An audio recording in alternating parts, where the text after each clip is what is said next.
If he moves in, I'll move out. That was Brianna, who'd been renting a room in my house for 7 years.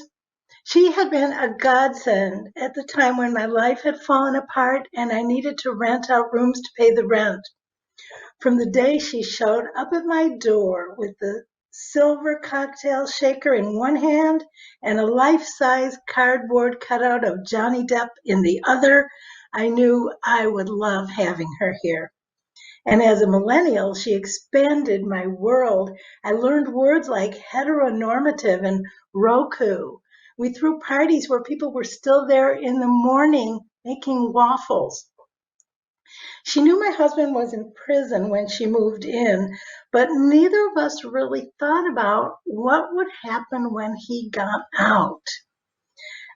I didn't think about it until I got a phone call. This call is from a federal prison. To block all further calls, punch 8. I was tempted to punch 8 more than once, but I never did. Once you block a number, it's difficult to unblock. It can take months. There's a lot of documentation. And during those months, he would have no idea why he was blocked. And I imagined him sitting there in his cell like a dog in a kennel, never knowing if his people were coming back. So for all the betrayals and the lies and the plans of a rendezvous with an underage girl that had landed him in prison, I still didn't have the heart to break off the connection. I was still his people. So I never did punch 8. And when I punched 1 to accept the call, he said, guess what?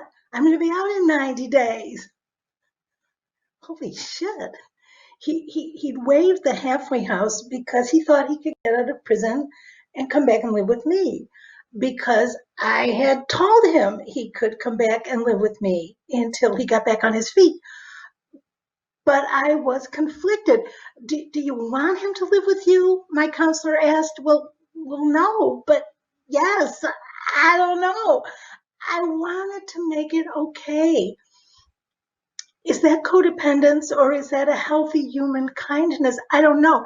I just knew that the idea of welcoming him home gave me a peaceful heart. It feels good to do good, but is this a form of grandiosity? Am I getting off on being a magical goddess able to heal a wounded spirit with my powers of nurture? And in retrospect, that was the dynamic in a lot of our 30-year marriage. He always had some crisis, and I would contort myself trying to fix it and always trying to fill that gaping hole of an unhappy soul. But the truth was the 7 years he was in prison were the best years of my life as my drained spirit filled back up. As long as he was in prison, I didn't have to take care of him. I was free.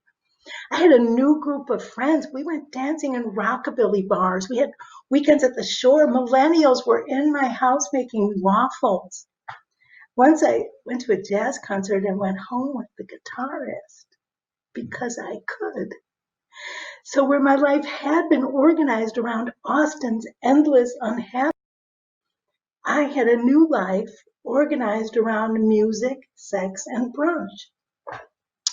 If he moves in, he won't move out, Brianna warned me. And even my boss took me aside and he said, listen, if somebody ties a rope around their waist and hands you the rope and jumps off a bridge, you're going to be holding the rope for a long time.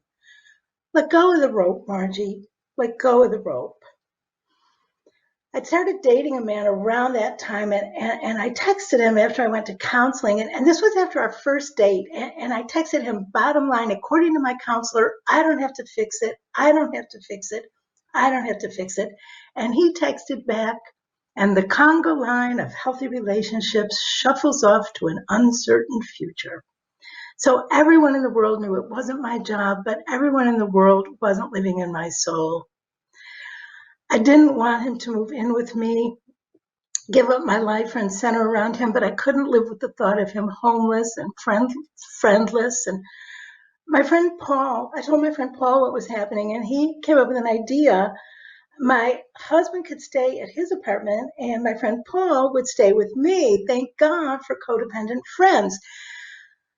So when the phone rang and I heard this is a call from a federal prison, finally I was able to say, you can't come live with me, not today, but I have a plan. Thank you.